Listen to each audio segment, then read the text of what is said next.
Bonjour à tous, c'est Ricky. J'espère que vous allez bien, que vous avez passé un bon temps des fêtes. J'en profite tout d'abord pour vous souhaiter une belle année 2025. Une belle année de Marvel Champion probablement aussi qui s'en vient. FFG nous ont annoncé des belles surprises. Donc avec le Shield, on va voir le reste du contenu, mais je pense que ça va être une belle année cette année pour Marvel Champion. Si jamais vous écoutez cette vidéo-là après 2025, j'espère que vous avez passé une belle année 2025. Aujourd'hui, vidéo spéciale, comme vous pouvez le voir, en fait, vous voyez ma grosse face, c'est parce qu'on va parler, en fait, d'un personnage qui s'appelle Ironheart. Donc, vous connaissez peut-être de l'univers de Marvel Champion, mais de l'univers de Marvel aussi. Et pourquoi vous voyez ma face? Parce que la série 100 abonnés, s'intitule Au-delà du jeu. Donc, on se retire du jeu pour pouvoir parler d'un personnage. Donc, je trouve ça plus intéressant, en fait, de voir, en fait, de vous parler comme ça que de monter un tapis de vie avec des BD. Donc, on va faire un changement aujourd'hui au niveau de la vidéo. Tout d'abord, en fait, vidéo sans abonnés. Donc, je vous remercie énormément pour le support, pour les vidéos, mais la chaîne existe depuis quelques mois. Ça fait peut-être 2-3 mois que la chaîne existe, qu'il y a du contenu dessus. Des gens sans abonnés, et je les parle. Donc, je vous remercie énormément pour elle, du grand support. C'est super apprécié. Pour elle, c'est chaud au cœur. Cette chaîne-là, je l'ai fait par pur plaisir. Donc, merci 1000 fois. Et ouais, donc aujourd'hui, on va parler de Ironheart.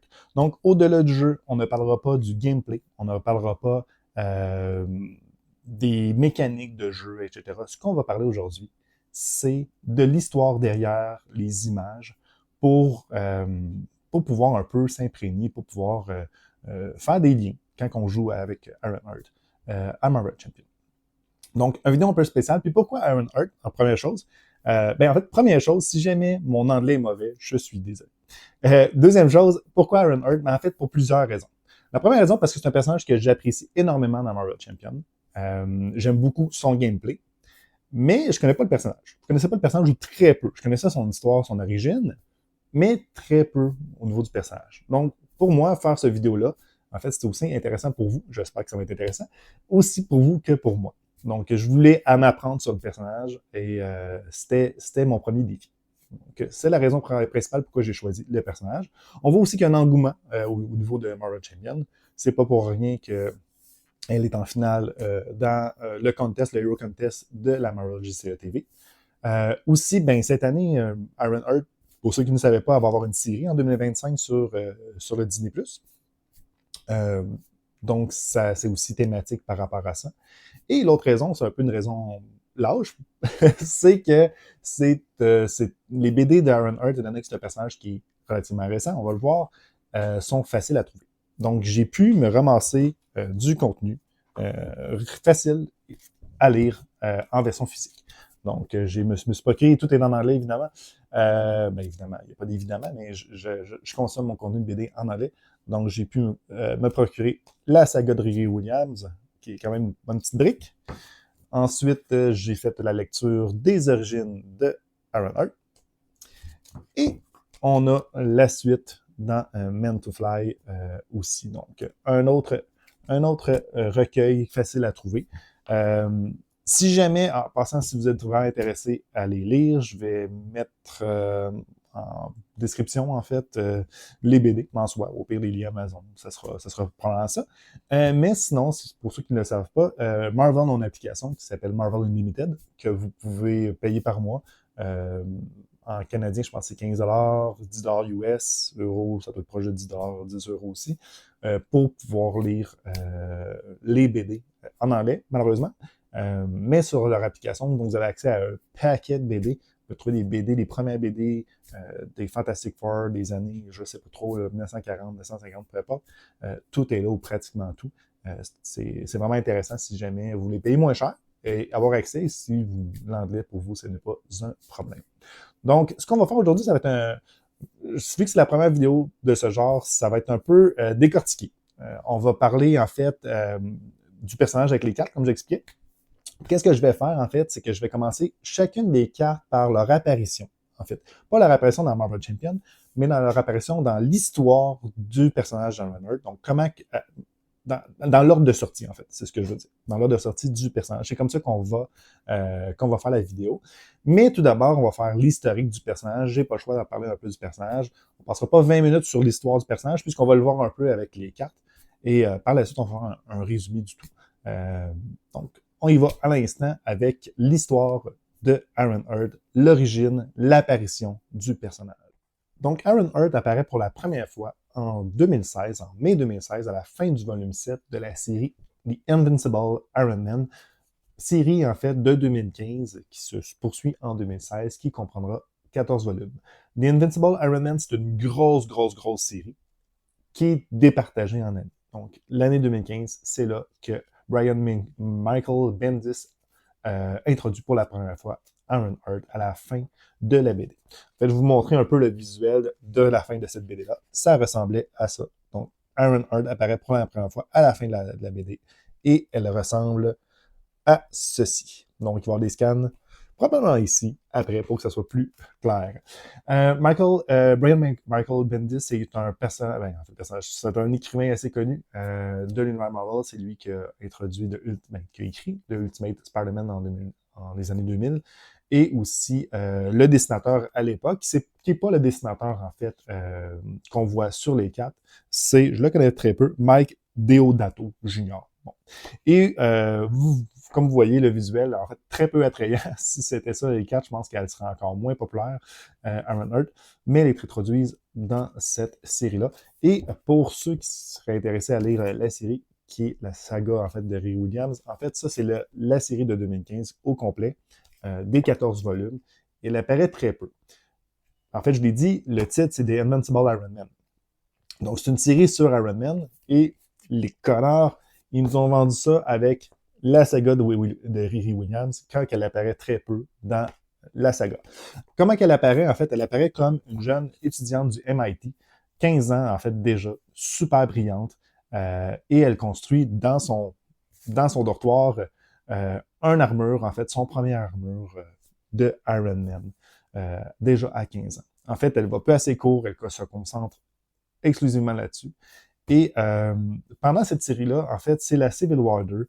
Et éventuellement, en fait, il va y avoir une disparition de Iron Man, puisqu'après son combat contre Captain Marvel, va tomber dans le coma. Et là, c'est la folie.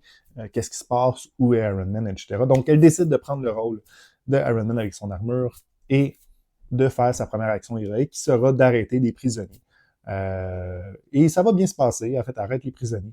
Par contre, elle détruit son armure et elle se rend compte qu'il lui manque quelque chose de super important, qui est une intelligence artificielle. Bref, cette BD-là, si jamais vous voulez la lire, elle est intéressante, mais si vous voulez connaître le personnage, c'est pas nécessaire, en fait, nécessairement. On connaît très peu le personnage dans l'histoire, on fait juste savoir que c'est une étudiante, qu'elle construit une armure, qu'elle est intelligente, et c'est tout. On n'apprend pas grand-chose pour Ironheart. C'est plus dans sa saga, en fait, à elle, donc la saga de Riri Williams, sortie en 2016, en 11 volumes, que tout va se passer et que c'est là que ça devient intéressant pour nous, puisque c'est les premières images qui est utilisé pour le jeu, en fait, sont dans cette saga-là. Et on apprend le personnage, on apprend c'est qui, est-ce qu'elle a des pouvoirs, c'est quoi son origine, c'est quoi ses difficultés, est-ce qu'elle devient... comment qu'elle devient finalement Ironheart, et c'est là que tout se passe, puisque avant c'est vraiment juste un caméo, et là, le visuel est plus intéressant, et là, le visuel commence à ressembler à ce qu'on commence, mais en fait, pas commence à ressembler, ça, c'est exactement ce qu'on voit dans Marvel Champions, donc beaucoup plus attrayant, et c'est là qu'on va commencer, en fait, l'histoire d'Ironheart et de ses cartes. Dans le pack de héros de Ironheart, on a plusieurs cartes. Aujourd'hui, ce qu'on va se concentrer, c'est surtout sur les cartes signatures et quelques autres cartes, en fait, qui sont en lien avec le personnage. Si j'ai manqué quelques cartes, n'hésitez pas à me l'écrire en commentaire. La première carte, en fait, qu'on va voir dans la BD, c'est la fusée de propulsion. Et ce que je vais faire, et ça va être comme ça la thématique, en fait, de la vidéo, c'est que je vais vous montrer, en fait, l'apparition de la carte, donc dans la BD, l'histoire derrière, et j'essaie de vous donner un peu plus d'informations sur le personnage. Donc, la première carte, en fait, elle apparaît dans la série de 2016, Ironheart. En fait, ça s'appelle The Invincible Iron Man quand même à cette époque-là. Donc, c'est la saga, en fait, ici, est en complétion, qui s'appelle Ironheart Riri Williams, écrit encore par Bendis. Par contre, ici, ça va être Caselli qui va dessiner, en fait, le visuel. Donc, le visuel qu'on a, ce n'est plus Deodato, en fait, tantôt. Mais l'artiste Stefano Caselli, en fait, qui dessine cette BD-là en entier. En fait, je ne me trompe pas, c'est en entier parce que certaines fois, il va y avoir d'autres auteurs, d'autres artistes, en fait, qui va venir écrire. En fait, ouais, ici, je pense qu'on en a une vers la fin, en fait, on a un autre auteur, et c'est pour ça que ça devient un genre de japonais weird. Vous voyez, le style va changer au courant de la BD. En passant, je vous dis tout de suite, il va y avoir des spoilers, donc si vous ne voulez pas faire gâcher l'histoire, changez de vidéo immédiatement, mais le visuel va changer.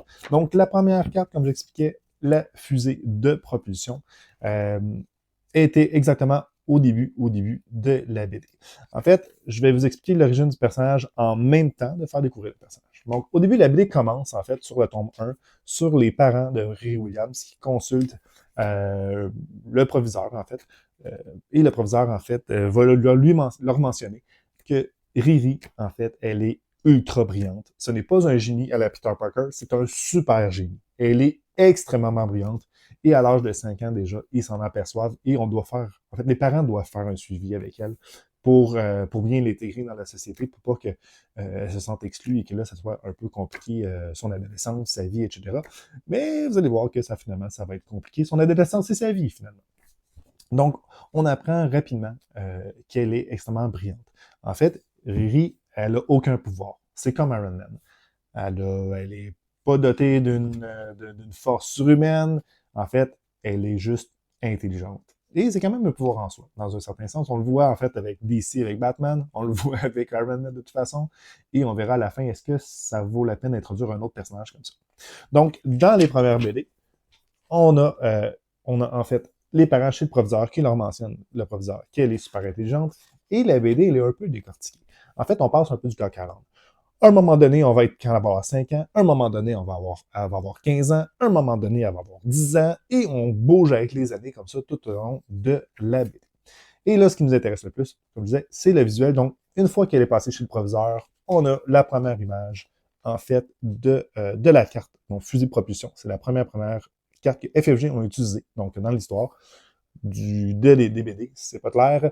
Mais bref, c'est la première image. Et on passe d'une fille de 5 ans à maintenant dans une armure quand elle a 15 ans. Et elle le dit, j'adore ce monde, I love this world. C'est sa première image. Et pourquoi qu'elle adore le monde, en fait, c'est que au moment de cette BD-là, cette image-là, en fait, vient d'un combat. Donc, à la suite de cette image-là, elle fait toujours un résumé, en fait, un genre de journal intime à la caméra à chacun des chapitres. Et l'image qu'on vient de voir avec le fusil de propulsion, c'est parce qu'elle va affronter en fait, pas son premier vilain, mais un des premiers vilains qu'on voit, autre que les prisonniers, qui est Animax. Donc, Animax, en fait, c'est celle-ci. Et Animax, son pouvoir, en fait, c'est de créer des créatures, en fait, on le voit ici un peu. Donc, créer des créatures à partir d'elle-même. Donc, elle va créer des créatures. Et là, Ironheart va apparaître pour détruire, en fait, ces créatures-là. Et ça dure quelques pages parce que juste après, on a elle, donc quand elle a 5 ans, à Chicago, en passant un personnage d'origine de Chicago, et elle travaille dans son garage. Donc, vraiment, la BD, c'est facile à lire, mais c'est vraiment, on passe de 5 ans, 15 ans, 10 ans, là, ça joue comme ça avec nous. Et je pense qu'on introduit un peu la fusil de propulsion, cette image-là, et évidemment la scène de combat contre Animax, qu'on va voir plus tard aussi, hein, ça va continuer, puisqu'on on veut prendre un peu l'attention des lecteurs avec un combat, déjà avec une introduction de combat de super-héros. Et c'est la première image, donc fusée et propulsion. Petit combat contre Animax. Pas trop d'histoire par rapport à cette image-là, juste pour vous dire que même nous, quand on lit la BD, on apprend très peu c'est quoi l'histoire du personnage. Et c'est ça, en fait. La deuxième carte de Marvel Champion dans les BD est l'IA de Tony Stark. Et pour pouvoir vous expliquer l'IA de Tony Stark dans l'histoire de Riri Williams, on doit revenir en arrière. Au moment que Riri Williams arrête les prisonniers, Tony Stark n'est pas encore dans le combat. Donc, il entend parler qu'il y a un Iron Man, on ne sait pas son origine, son sexe et autres, qui a arrêté, plutôt, des prisonniers, donc qui sont en cavale. Et Iron Man va vouloir savoir, c'est qui l'autre Iron Man. Donc, Tony Stark va vouloir investiguer et il trouve finalement Riri Williams et parle avec elle. Il se rend compte qu'elle est extrêmement brillante.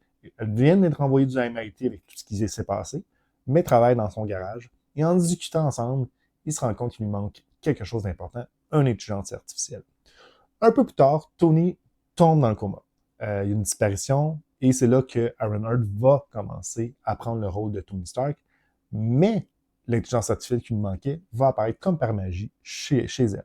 Pendant qu'elle est dans son garage, en fait, un agent Tony Stark va venir lui apporter une boîte qui ressemble à une petite boîte de Portal, qui va être indiquée appuie sur moi. Et au moment qu'elle appuie, Tony Stark va apparaître comme par magie. Et il va lui expliquer, en fait, qu'il avait créé une intelligence artificielle de lui-même. Parce que c'est Tony Stark, hein, il arrive toujours avec des surprises. Et cette intelligence artificielle-là a la même personnalité que Tony Stark. Au moment, en fait, que cette scène-là apparaît, il se passe beaucoup de choses. Elle apparaît dans le volume 3 de la BD de 2016 de Riri Williams. En fait, il se passe beaucoup de choses, dont une scène extrêmement importante, qui est le décès de la meilleure amie de Riri. Riri, qui est une personne très antisociable, dans un certain sens. Elle a de la difficulté à communiquer avec les gens, de se faire des amis. Elle avait une seule amie qui s'appelait Nathalie. Et cette amie-là, elle est importante, elle va revenir un peu plus tard dans l'histoire. Mais elle se fait tirer dessus pendant un pique-nique familial par des gangsters qui passent et qui tirent le beau-père de Riri, ainsi que sa meilleure amie qui va en fait, la toucher énormément. Ça va être un événement vraiment éprouvant pour elle. Et cet événement-là est vraiment, vraiment très important parce que ça va aller avec le lien. En fait, cet événement-là a un lien avec le nom d'Ironheart. Plus tard, elle choisit Ironheart par rapport à cet événement-là. Mais pour revenir à la scène de l'IA de Tony Stark, la scène dans le volume 3, c'est une scène où Tony Stark, en fait, va parler avec Riri. Évidemment, c'est toujours l'IA de Tony Stark, justement sur le nom, l'origine du nom de Riri Williams. Comment qu'elle veut s'appeler en tant que super-héroïne. Est-ce qu'elle veut s'appeler Iron Woman, Iron Girl, Lady Iron? La scène, en fait, c'est une scène quand même importante. Donc, la scène de l'IA de Tony Stark sur l'origine du nom de Ironheart. Mais c'est pas tout de suite que ça va se passer, c'est un petit peu plus tard dans la BD. La troisième carte qu'on voit dans la BD, c'est Inventivité. Inventivité, elle apparaît en tant que page couverture du 4e tome. Donc, c'est un variant pour le 4e tome. Ce n'est pas en lien, en fait, avec un moment de l'histoire de la BD, mais plutôt comme une page couverture. Donc, ici, j'ai pas grand-chose à vous dire, à part que, en fait, c'est thématique. Elle est en train de construire la deuxième armure.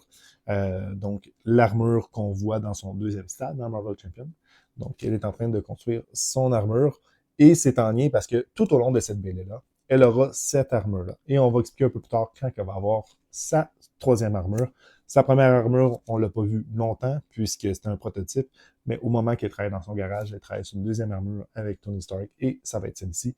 C'est l'armure qui ressemble énormément à l'armure de Iron Man. La quatrième carte qu'on va voir dans la BD, c'est Ronnie Williams. Ronnie Williams, c'est la mère de Riri. Et au moment qu'elle apparaît, en fait, dans la BD, cette image-là, c'est cette scène-ci. Et cette scène-ci, en fait, c'est toute une scène où la mère de Riri va essayer de trouver sa fille dans le garage. En fait, elle voulait voir sa fille, elle se rend compte qu'elle n'est pas dans le garage, elle doit être ailleurs. Et elle se parle à elle-même, elle se pose beaucoup de questions en se demandant est-ce que c'est une bonne mère, est-ce qu'elle fait le bon choix pour sa fille. Il faut qu'elle lui laisse de l'espace, comme le professeur lui avait mentionné au début de la BD. Elle sait que c'est une super génie et elle se pose des questions en se disant est-ce que je suis une bonne mère, est-ce que j'ai bien fait de la laisser jouer avec un paquet d'accessoires comme ça, avec l'intelligence de Tony Stark. Est-ce que je fais la bonne chose? Donc, ce que je trouve thématique ici avec le personnage, qu'est-ce que, en fait, FFG ont fait, c'est qu'ils ont pris une carte, en fait, qui représente bien le rôle de la mère, en fait. Elle soigne sa fille, donc c'est un côté maternel. Donc, dans Marvel Champion, la carte, en fait, on peut soigner 2 dégâts du personnage dans l'alter ego. Je trouve que c'est thématique. Ils ont bien fait, donc, thumbs up, en fait, FFG là-dessus. La 5e carte qu'on va voir, elle est encore dans la même BD, et c'est Lucia von Bardas, qui est la némésis, en fait, de Riri. En fait, la Némésis aurait pu être Animax, la première vilaine qu'on voit, mais elle est la plus imposante dans la BD. Contrairement à Animax, on voit plus très, en fait, c'est comme un sous-méchant, pas un méchant super important, mais elle est relativement importante. Elle apparaît en fait dans le tome 6, dans cette scène ici. En fait, elle arrive à Latveria. Latveria, c'est l'endroit où domine Doctor Doom, Doctor Doom est. Et à ce moment-là de l'histoire, Doctor Doom n'est plus là. Et ce qui se passe, c'est que Latveria, ce pays-là, en fait, est un peu en ruine. On va dire ça comme ça. Entre cette scène-là et ce qu'on a vu avec l'autre image, il se passe beaucoup de choses. Le combat de Pepper s'est bien déroulé. Ils ont réussi à battre les ninjas. C'est un peu spécial. Le Shield est arrivé. On voit l'agent 13, en fait. Et, Riri se fait proposer un poste dans l'agent 13, donc de le rejoindre. En même temps, entre-temps, les médias, en fait, parlent de Riri, bon, toujours en tant que Iron Man, donc prochain Iron Man. Et on a aussi une scène avec qui dirige donc l'organisation Stark, qui est la mère d'origine de Tony Stark, et MJ, donc Mary Jane Watson aussi, ainsi que Armor, qui est l'intelligence artificielle de Tony Stark, qui gère un peu tout ça, qui vont à la rencontre de Riri pour l'intégrer un peu à l'organisation pour qu'elle ait son propre labo. Donc, au final, Riri, qui passe d'une personne très peu connue, va commencer à se faire connaître d'un peu partout. Elle va se faire connaître par rapport aux médias, par rapport au Shield et par rapport à l'organisation de Tony Stark, l'organisation Stark. Et c'est là que le personnage va prendre de l'ampleur. La scène avec Lucia, en fait, c'est une scène qui est relativement importante. Parce que Latveria, présentement, ça va pas bien. Et eux, en fait, Lucia, présentement, c'est comme la reine, en fait, de Latveria. Et elle mentionne dans cette scène qu'elle va reprendre le pouvoir, donc va donner, va montrer la puissance, en fait, de Latveria au monde, que ce soit contre le capitalisme, le communisme, même contre les inhumains, contre les mutants ou même contre le Shield. En fait, elle a une grande soif de vengeance. Et pour expliquer toute l'histoire de Latveria, il faudrait expliquer toute l'histoire de Civil War 2, de tout ce qui s'est passé avec Doctor Doom, mais c'est pas le but de la vidéo. Mais prenez en considération qu'en ce moment, ce pays-là, ça va pas super bien. C'est en train d'exploser. Et c'est un peu ça. Le personnage, en fait, de Lucia, ici, on ne la connaît pas tant que ça pour l'instant. On voit qu'elle a des pouvoirs, elle a l'air très badass, très forte, mais on ne sait pas c'est qui ce personnage-là. On va le découvrir un peu plus tard dans l'histoire. La 6e carte, c'est Léger Contretemps, et c'est la dernière carte de cette BD. En fait, qui apparaît dans les BD. Léger Contretemps, où on voit Riri en train de réfléchir avec son armure. Toute la scène et la page avant, en fait, c'est le Shield qui est en rencontre, qui parle de Riri et qui discute d'elle. Et on se rend compte, en fait, que le Shield surveillait Riri depuis l'âge de ses 5 ans. Ce qu'il faut savoir, ce qu'on apprend aussi, c'est que le Shield, au moment qu'il y a des gens qui sont extrêmement intelligents, il les repère facilement. Et il les étudie, on va dire ça comme ça, il les surveille pour pas qu'ils deviennent finalement des vilains ou, comment dire, une nuisance pour le monde. Au contraire, ils vont les regarder. Et si jamais, dans ce cas-ci, avec Riri, ils ont du potentiel, ils vont les recruter. Donc, c'est qu'est-ce qu'ils font, en fait. Le Shield, on apprend qu'ils font ça. Dans cette scène, il y a une autre scène qui est intéressante. En fait, juste avant, pendant qu'il parle de Riri, on voit qu'elle est en train de réparer son casque et de regarder des émissions politiques avec des opinions différentes. Donc, Riri, ce qui est bien, c'est que, oui, elle est intelligente, mais elle va chercher, elle veut se renseigner, elle veut s'instruire, elle veut voir son propre opinion, elle va avoir son propre opinion, évidemment, mais elle va voir des différents points de vue pour se forger son opinion. Elle ne sera pas ni de droite ni de gauche nécessairement, elle va voir le point de vue de la droite, le point de vue de la gauche pour pouvoir se faire son propre opinion. Donc, cette scène-là, en fait, ça vient juste dire qu'elle a des habitudes à chaque jour, elle est pratiquement les mêmes habitudes, mais qu'elle se renseigne et qu'elle est très, très intelligente au final. Et c'est la fin pour Marvel Champion dans cette collection de BD-là. Est-ce qu'il se passe d'autres choses? Ben oui, il se passe un paquet de choses. En fait, la première chose qui se passe, c'est la rencontre avec les champions. Elle ne sera pas encore dans les champions, mais on a une première rencontre avec Miss Marvel, Nova, etc. Parce qu'entre-temps, il y a la série des champions, donc elle va faire l'apparition. Et c'est là qu'on s'en va dans les prochains instants. L'autre chose qui est intéressant aussi, ben, c'est le combat final avec Lucia von Bardas. En fait, le Shield ne pouvant pas aller sur l'Adveria pour combattre, puisque ça pourrait engendrer une troisième guerre mondiale, vont envoyer, en fait, Riri, mais oui. Et elle va combattre Lucia, qui est comme la reine, en fait, la chef de cet endroit-là, donc de ce pays-là. Et elle va réussir à la combattre malgré qu'elle a un générateur de force, un genre de bouclier de générateur de force. Lucia, on se rend compte que c'est un personnage qui a... bon, elle a pas elle a encore de la technologie, elle n'a pas de pouvoir, super pouvoir en tant que tel. Lucia, c'est vraiment un générateur de force, est capable d'arrêter ou de contrôler ça. Et si jamais elle peut hacker, donc elle pourrait hacker l'armure de Ironheart, mais finalement elle réussit à pas se faire hacker et elle emprisonne finalement Lucia. Ce qui fait en sorte que Ironheart devient la reine, ben oui, ni plus ni moins, la reine de l'Adveria. Évidemment, elle restera pas, elle regardera pas son rôle de reine, mais avant de changer son rôle, elle voudra en fait que la population soit instruite. Donc, ils vont construire des écoles, ils vont changer de gouvernement pour que ça soit un gouvernement qui soit bien géré au final et que ce soit un bon pays, qu'il n'y ait pas de guerre, etc.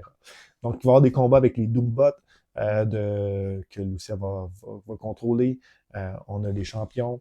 Et on a aussi des rencontres avec d'autres personnes. On voit d'autres scènes. On a des scènes avec MJ, donc Mary-Jane Watson, qui a rencontré Tony Stark étant plus jeune, avant qu'elle soit à la tête de Stark Industries. Sinon, bon, on voit que Ironheart est très, très demandé, autant par le Shield, par l'industrie Stark. On voit les champions qui veulent la recruter. Le MIT qui revient parce qu'ils ont, selon eux, des droits sur la première armure d'Ironheart, ce qui n'est pas faux. En fait, il y a un droit intellectuel qui ont un droit là-dessus. Et bon, il y a un paquet d'autres personnes qui veut Riri, dans le fond, dans leur équipe. Et ça met fin, en fait, avec cette BD-là, à l'origine de Ironheart. Je vais vous mettre en lien une histoire beaucoup plus détaillée. Le but, c'est de focuser sur les cartes. Maintenant, on va passer à la prochaine carte. La 7e carte, c'est Survolé. Elle apparaît en fait dans le tome 595 de la série Invincible Iron Man en octobre 2017. Toujours par le même créateur, toujours par le même illustrateur. Et il n'y a pas grand-chose à dire en fait sur cette image-là. En fait, si vous me demandez, est-ce que c'est vraiment le tome 595? Et oui, l'Invincible Iron Man, c'est plein de petites sagas, en fait, qui se suivent. C'est dur à suivre, mais en fait, est-ce que c'est si dur que ça? C'est vraiment séparé, mais ça se suit. Donc, c'est le tome 595. Et survolé, en fait, l'image, la scène, c'est juste uniquement Riri qui parle avec l'IA de Tony Stark et elle a des problèmes avec son armure et elle se crash, donc elle atterrit en fait dans son garage et les gens commencent à prendre des photos. En fait, survolée. Ça le dit, la carte fonctionne bien. En fait, elle se promène, elle survole. Donc à Chicago, c'est juste ça. La 8e carte, Faisceau photonique. Faisceau photonique apparaît dans le tome 20 de la série Champion. Donc on se retire en fait de Invincible Iron Man pour tomber dans la série Champion et ça sera l'unique carte que FFG vont aller chercher pour Marvel Champion. La série Champion, il y a plusieurs séries, mais c'est la série originale, donc 2016 à 2019, écrite par Jim Zub et illustrée par cette personne-là que je n'ai aucune idée comment prononcer son nom. La scène, en fait, c'est Ironheart qui se bat avec les champions contre, je sais pas, c'est le Master of the Wall. J'ai pris une note, Master of the Wall, finalement, qui n'est pas tant un méchant, en tout cas, bref, grosse histoire, mais Master of the Wall, il y a des petits robots, ils s'en vont à une place avec où que Master of the Wall et combat des petits robots de Master of the Wall. Ironheart dit allez-vous-en, je vais m'en occuper. Là, Miss Marvel a dit non, je peux pas abandonner le pouvoir de l'amitié, blablabla. Et finalement, c'est correct, il n'y a pas trop de danger, ma sorte de voir arrête le jeu et continue en fait de discuter. Donc FFG ont pris seulement une image de Champion, comme l'image numéro 7, une seule image d'Invincible Iron Man de 595. Quoi qu'ils ont quasiment pris toutes les images d'Invincible Iron Man. Donc, c'est-tu vraiment la seule image? Pas tant, finalement. Et pour la suite, FFG s'en vont dans la série Ironheart, série sortie en 2018. Il y a 12 tomes, écrits par Eve L. Ewing. L'artiste, il y en a deux, Luciano Vecchio et Kevin Libranda. J'espère, encore une fois, je les ai bien prononcés. Cette série-là, elle est consacrée uniquement sur Ironheart. On oublie Tony Stark. Tony Stark n'existe plus. À partir de cette BD-là, elle a son armure niveau 3 et sa propre armure. Et en fait, je ne vous expliquerai pas pourquoi elle a plus son armure, etc. Je vous laisserai le plaisir de découvrir l'histoire. Mais ce qui est intéressant, c'est qu'ici, on se concentre uniquement sur Ironheart. Ce n'est plus une Invincible Iron Man. Et pour la première image, en fait, qu'on va découvrir, l'image de la 9e carte. Donc, ça va être Éclair de génie, une carte que beaucoup de joueurs apprécient, puisqu'on va chercher nos jetons avec cette carte-là. En plus, c'est une carte ressource. Et bien, FFG ont pris cette image-là d'un variant, une couverture variante, en fait, du tome 1, en fait, du premier tome. Ça, c'est l'image complète. Et dans l'image complète, on peut voir, en fait, entre autres, plus de détails, dont les souliers de Riri avec les petits cœurs. Bon, évidemment, c'est là qu'on a sa première armure avec le petit cœur, comme Ironheart. C'est vraiment cute. Pas grand-chose à dire, à part que c'est une couverture, mais l'image, en fait, annonce les nouvelles couleurs de Ironheart. Et c'est cela. Pour la 10e carte, on va faire une exception. On va sortir du pack de Ironheart pour parler d'une autre carte, d'un autre pack, mais j'avais pas le choix d'en parler puisque c'est Ironheart directement. En fait, cette image provient toujours, on continue en fait, dans la série de Ironheart et c'est la page qui suit la précédente et on a une page, en fait sur 2 pages, complet, le look de Ironheart.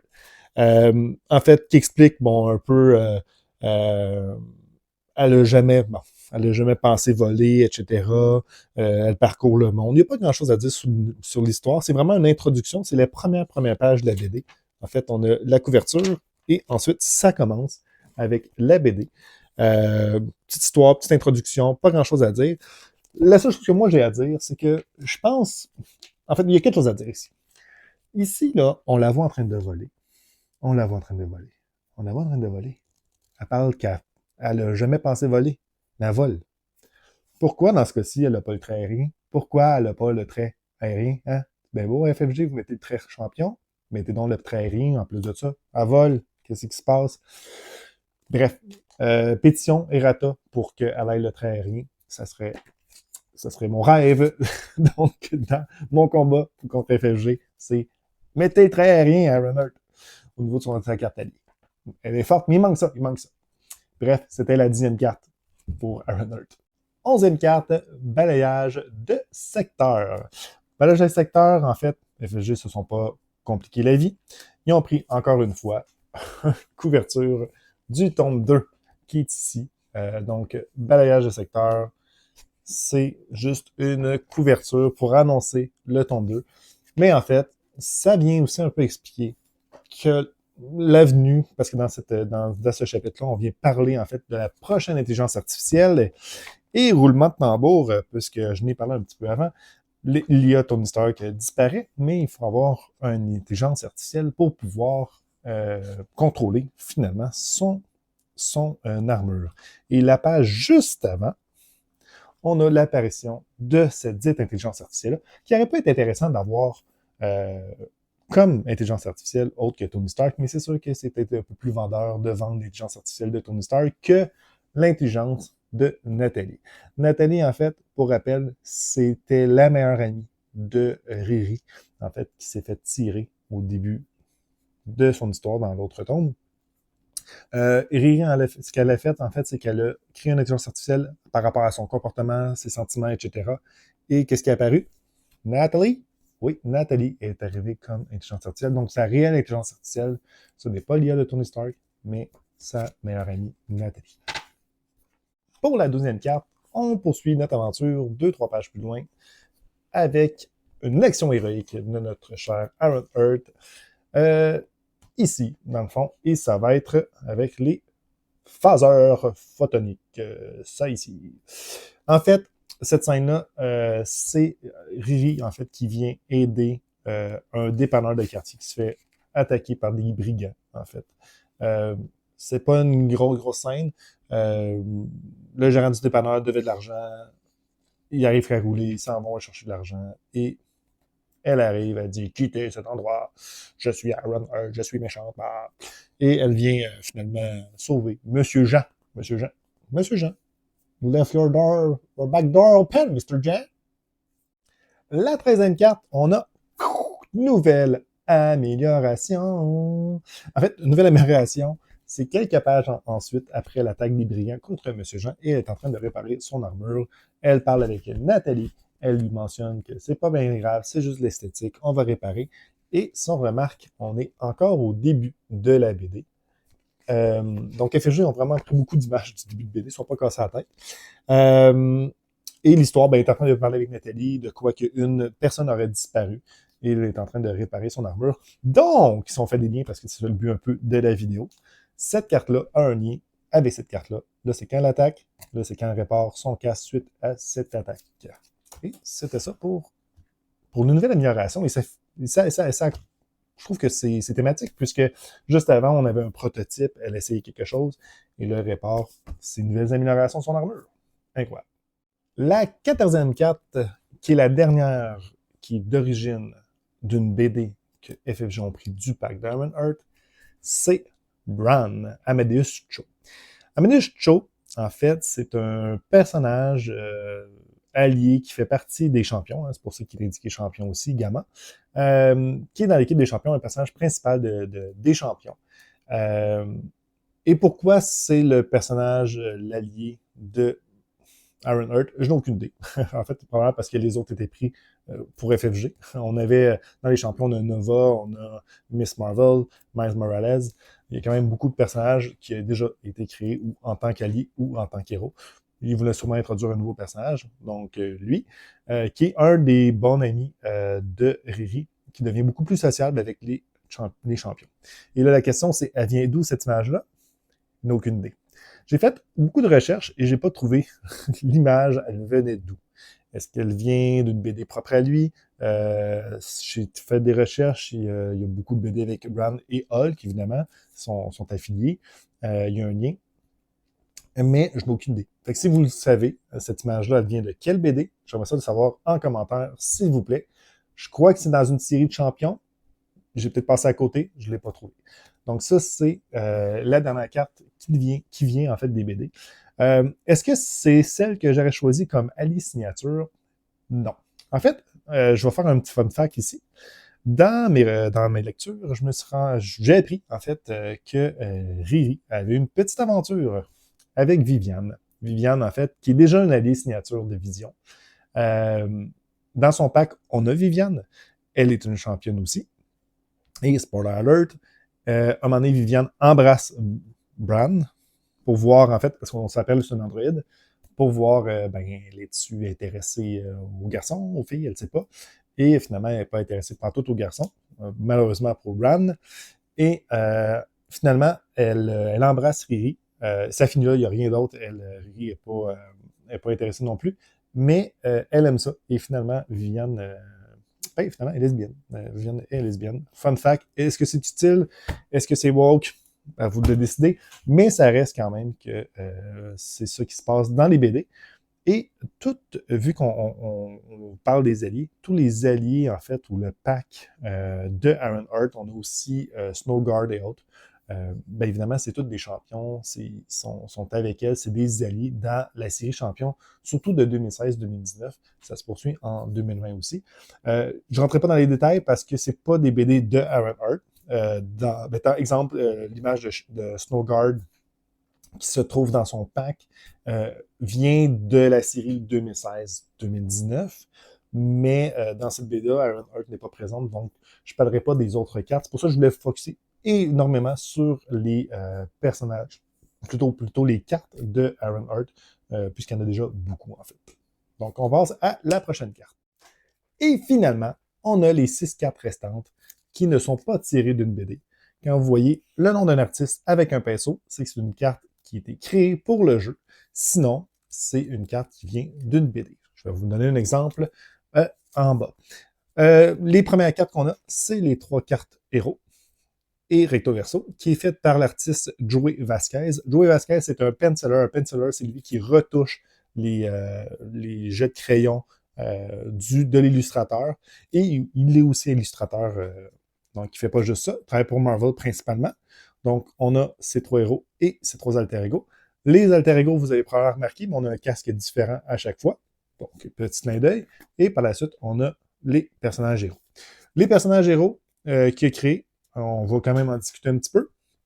C'est la phase 1 que moi je trouve vraiment très belle. Je trouve que c'est même plus beau que dans la BD. Donc, vraiment bien réussi. C'est la phase 2 que je trouve désastreuse. J'aime pas le look, j'aime pas non plus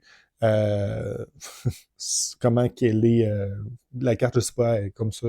J'aime pas sa position, en fait, à Ironheart là-dessus. Et je trouve que le look est pas mal moins intéressant, exemple, que Survolé, qui est fait par Cassidy. Donc, j'aime mieux l'artiste original, bon, d'Ironheart. Et par contre, pour la version 3, je la trouve vraiment très belle dans les airs et autres. Et encore une fois, on a une version aérienne ici et pas là. Donc, ça. Bref, on aurait aimé savoir une version aérienne aussi sur l'autre. Mais au final, c'est un peu ridicule parce que les 3 dans l'histoire sont aériens, en fait. Les 3 volent. Donc, pourquoi le mettre juste sur la version 3? Encore là, FFG nous doit des réponses. À part de ça, au niveau du visuel, est-ce qu'on a quelque chose d'autre à dire? En fait, pas de temps, mais je vais parler du flavor text, du petit texte en bas. Je trouve que là-dessus, par exemple, FFG ont bien pensé. C'est des bons clins d'œil pour les fans. Quelqu'un qui n'a pas lu la BD, peut-être pas nécessairement comprendre, ou à la limite, va comprendre, mais ne pourra pas faire de lien. Donc, on a la version 1 qui n'a pas de petit texte pour l'alter ego. La version 2, on a je finis tout juste ça, promis. J'irai manger, il m'a dégourdi les jambes. En fait, c'est un clin d'œil au beau-père de Riri qui lui disait de toujours, il disait de prendre du temps pour sortir du labo et de sortir à l'extérieur, ça lui ferait du bien.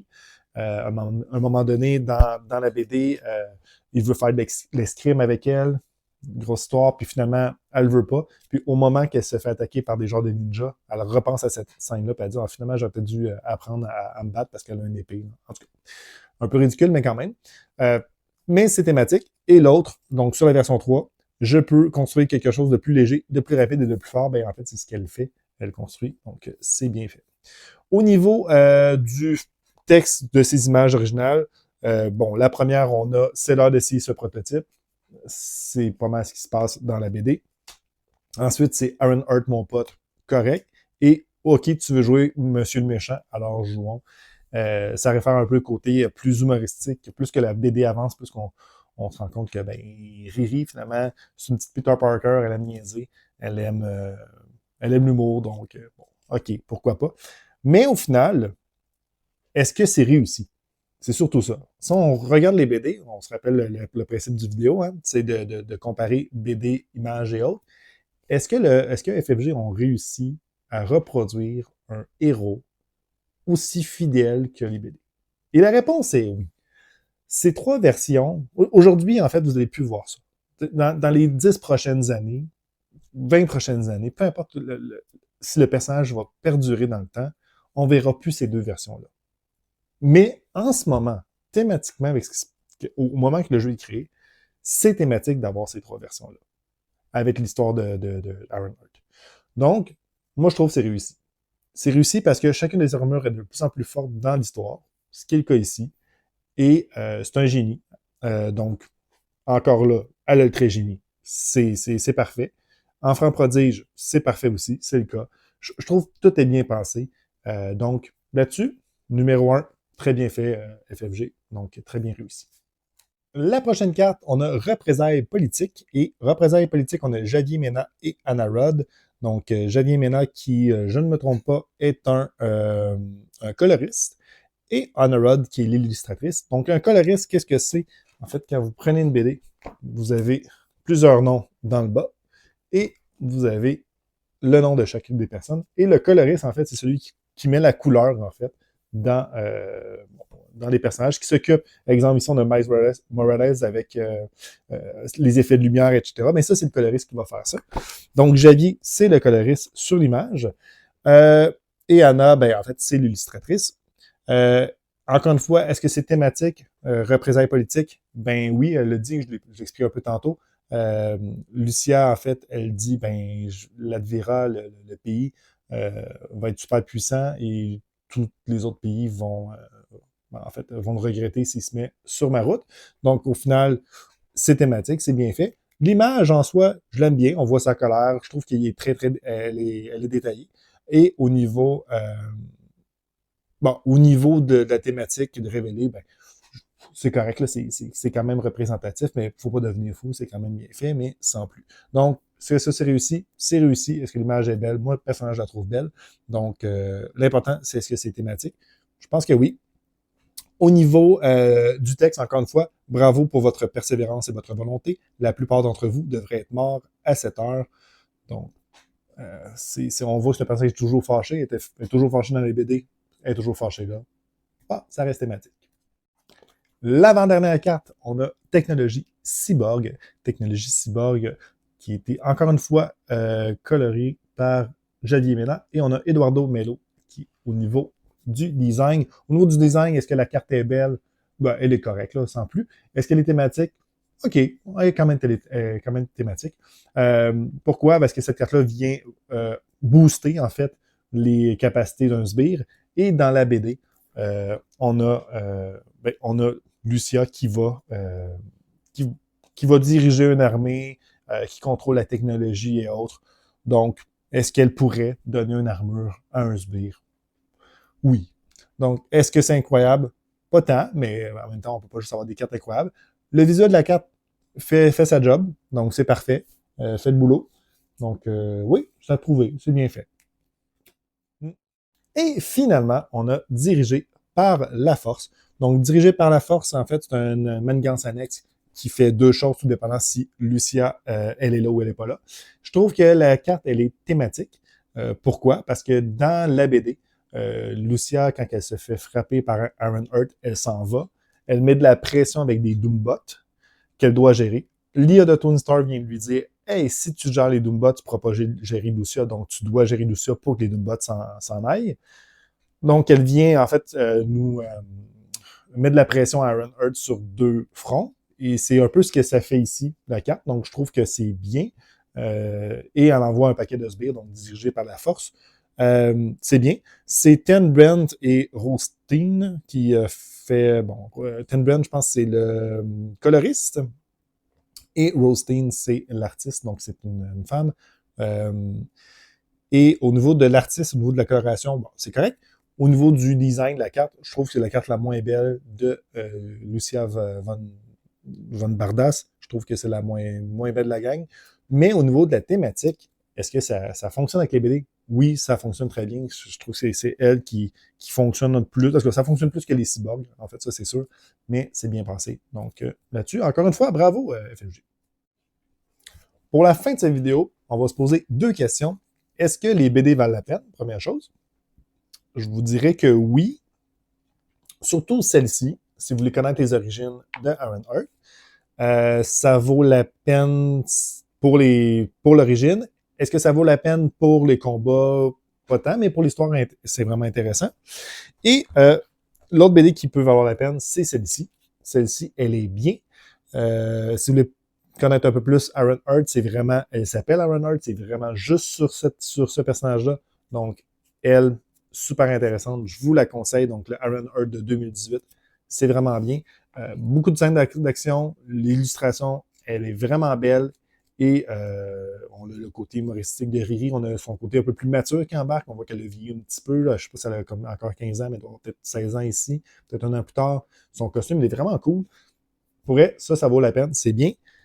Celle-ci, c'est pas une arnaque, c'est juste que, bon, c'est l'origine de Riri, sa première apparition. mais dans cette apparition-là, elle a l'air d'avoir 23 ans. Elle n'a pas l'air d'avoir 15 ans, donc je trouve que, c'est mal fait. Le visuel ne m'intéresse vraiment pas. Par contre, si jamais vous lisez ça, vous allez voir des belles surprises, donc d'autres images de Iron Man que FFG ont repris. Donc ça, c'est bien. C'est quand même intéressant. Mais sinon, si vous voulez vous concentrer juste sur Ironheart, vous pouvez passer. C'est pas une obligation. Fait que ça, c'est la première chose. Est-ce que c'est bien? Oui. Au niveau des BD, ça vaut la peine. Est-ce que c'est extraordinaire? C'est la meilleure lecture que j'ai eue de ma vie? Non. C'était correct. C'était bien. Mais si vous aimez le personnage, c'est un must. Ça vaut la peine vraiment de le lire si vous aimez Ironheart. Peut-être que vous allez avoir un engouement après la série de 2025 de Disney+. L'autre chose, est-ce que c'est thématique? C'est extrêmement thématique. Je l'ai dit tantôt, au niveau des versions, je trouve ça bien. Ils ont réussi à garder ça dans le jeu. Toutes les cartes, c'est bien pensé. Vraiment, les choix d'images sont bonnes. Est-ce que j'aurais changé d'autres images? Peut-être, peut-être pas, je suis pas sûr. Mais je trouve que la thématique, elle est super intéressante. Mais c'est sûr que dans Marvel Champion, tout le monde aime Ironheart, ou pratiquement, c'est pas tout le monde aime Ironheart, mais beaucoup de gens aiment Ironheart parce qu'elle est le fun, elle est très, très plaisante à jouer, elle a une mécanique qui est unique, donc c'est bien, mais ça représente beaucoup de personnages de la BD, en fait. Ils sont très génies, ses stades, même ses cartes, je trouve que c'est bien pensé. Donc, bon choix d'image, bon choix de cartes. Donc là-dessus, encore une fois, c'est réussi. Donc, c'est bien. Ouais, fait que c'est pas mal ça pour qu'est-ce qui est au niveau de est-ce que c'est réussi au niveau de la BD? Est-ce que c'est réussi à. Est-ce qu'ils ont bien réussi à retranscrire? Oui, c'est réussi. L'autre chose que je voulais discuter, c'est est-ce que c'est un personnage qui a un intérêt dans l'univers Marvel? Ce que je veux dire, c'est, je parle pas de Marvel Champion, mais de l'univers Marvel. Quand ils ont créé le personnage, il y a eu beaucoup de personnes qui se sont plaints, en fait, puisqu'on avait un autre personnage qui changeait de sexe ou un autre personnage qui était blanc qui devenait noir. Parce que c'est bien la mode depuis des années. On va prendre un personnage masculin, on va le mettre féminin, ou vice-versa, on va prendre un personnage féminin, on va le mettre masculin, un personnage blanc, on va le mettre noir, etc., etc. Est-ce qu'ici, ça dérange lors de la lecture et même dans la jouabilité? Bon, c'est sûr que dans la jouabilité de Marvel Champions, ça ne change rien. Au niveau de l'histoire, est-ce que ça l'a apporté quelque chose? Non. Ce que j'aime bien, en fait, dans la BD, c'est que ils n'ont pas focalisé sur le personnage, elle est noire, donc on va faire un personnage noir pour faire un personnage noir. C'est probablement ce qu'ils ont voulu faire, mais c'est pas l'impression que j'ai quand j'ai lu la BD. En fait, qu'elle soit noire ou blanche, m'en fous un peu. Il y a même une scène dans la BD que j'ai. Pourquoi je parle un peu de ça, c'est que je trouvais que cette scène-là était intéressante. C'est cette scène-ci. Ça dure 1 page et demie. En fait, c'est 2 pages et 3 pages. En fait, c'est 3 pages où Riri, à l'âge de 5 ans, elle lève la main et elle dit à son enseignante « Hey, je sais ce que je veux faire dans la vie, finalement. » Son enseignante lui dit « Qu'est-ce que tu veux faire plus tard dans la vie? » Elle dit « Je veux devenir scientifique comme la première astronaute noire qui était dans l'espace. » Parce qu'elle est noire, dans le fond.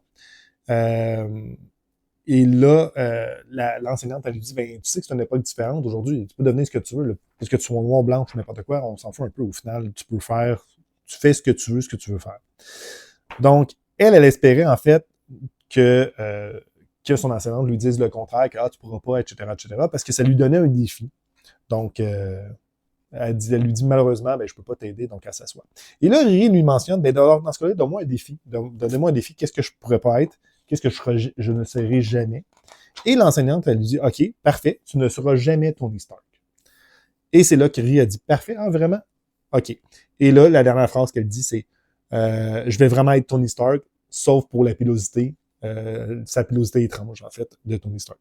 Et là, elle commence à construire un armure. Donc, à l'âge de 5 ans, elle commençait déjà à faire ça. Pendant que, et là, c'est là qu'on a un focus, hein. Elle s'assit, elle dit ready, pendant que son ami, je ne sais pas si on le voit bien, pas un ami, mais un autre étudiante dessine des animaux qui sont vraiment des dessins très, très de base, pendant qu'elle, elle construit vraiment déjà des propulseurs et autres. Donc, je trouve ça intéressant. On voit qu'elle est intelligente, mais on sort un peu du personnage de OK, faut que je fasse un personnage noir. Donc, c'est ça. Mais au final, est-ce qu'on avait vraiment besoin de ce personnage-là? Elle n'est pas tant unique, Ironheart. C'est un autre génie à la Iron Man. Donc, au final, ça vaut la peine d'avoir créé ça. Je sais pas. Par contre, au niveau des champions, je n'ai pas parlé, mais la BD champion est quand même intéressante. On a plusieurs personnages. C'est sûr qu'il y en a beaucoup qui vont dire, OK, c'est le côté woke de Marvel, mais il faut se rappeler que l'X-Men, c'est pas mal ça, le côté woke de Marvel. Donc, on a Miles Morales, on a un Chinois, on a, peu importe la nationalité. Mais c'est super bon, champion. Puis, il ne joue pas sur ça. Donc, je trouve ça bien. Quand on lit champion, les champions, ben, j'ai pas l'impression de me faire rentrer dans la gorge le fait que, ah oui, à chaque 2 pages, il mentionne que euh, tel personnage est noir, tel personnage est chinois et autres. Parce qu'au final, on s'en fout. On s'en balance, en fait. Donc, est-ce que ça rapporte quelque chose? Non. Est-ce que c'est utile? Pas tant non plus. Mais est-ce que c'est bon quand même? C'est bon quand même. C'est une autre belle histoire. Puis, en fait, c'est introduit via l'histoire d'Iron Man. Donc, ça reste quand même thématique. Et pour conclure, j'espère que vous avez aimé le contenu de cette vidéo. J'espère que vous avez trouvé ça intéressant. Si oui, même non, dites-moi en commentaire. Dites-moi en commentaire ce que vous avez aimé et ce que vous auriez aimé voir dans la vidéo. Moi, au final, j'aimais ça, lire la BD, voir les images, puis essayer de trouver l'histoire pour, une fois qu'on arrive dans le jeu, qu'on joue à Marvel Champion, et que je joue à Ironheart qui n'a pas le trait rien, ben, elle vient d'où cette image-là? Quand que je vois le Némésis, Lucia Van Bardaz, c'est qui elle? Qu'est-ce qu'elle fait? Elle mange quoi en hiver? Je veux savoir c'est qui. Donc, j'espère que ça vous a un peu éclairé.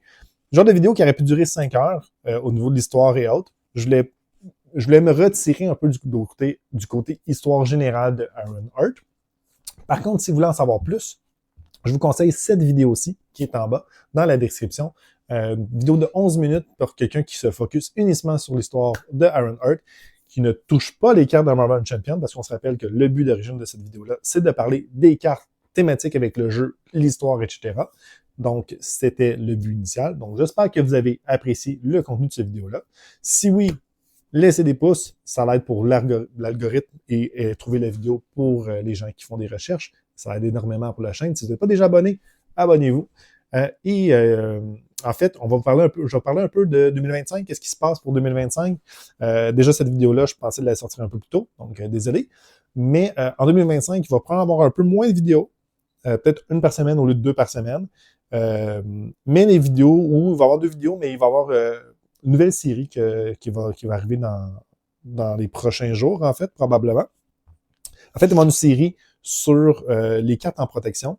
Le but, en fait, c'est de prendre tous les personnages du jeu, de les jouer en protection contre tous les méchants du jeu. Quand je dis tout, c'est pas exemple, She-Hulk va jouer contre tous les méchants, c'est que je vais commencer avec She-Hulk, par exemple, contre Rhino, puis par la suite, on va avoir, exemple, Captain Marvel contre là, puis on va continuer comme ça.